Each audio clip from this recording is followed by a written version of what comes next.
With Tim and then with Alma. Thank you so much, Mr. President. Thank you very much. I spent 12 years as a special agent, as an undercover operator, working on the southern border, working sex trafficking cases. And I can tell you, you're exactly right. One little girl I can tell you about, in fact, I introduced this little girl to Ms. Trump during a private briefing. This little girl was kidnapped in Central America, 11 years old, groomed for 2 years, with the intent of getting her ready to come to America. Why? Because we are the highest consuming nation of child pornography. We are the clientele that's the big money.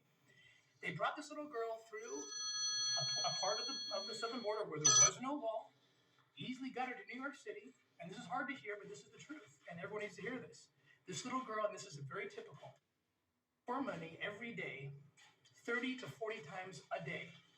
If that's not a crisis, if that's not an emergency, I don't know what is.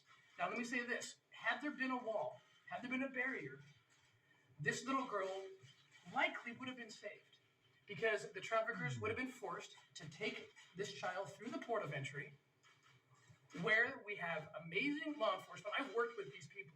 These are the best people on the planet. They can detect, they have equipment, they have trained agents. In contrast, while this was happening, I was working another case.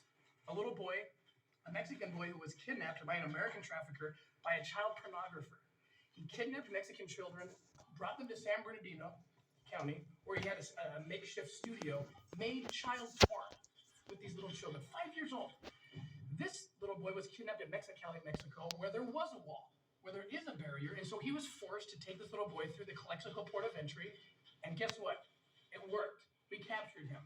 We rescued the little boy, and subsequently rescued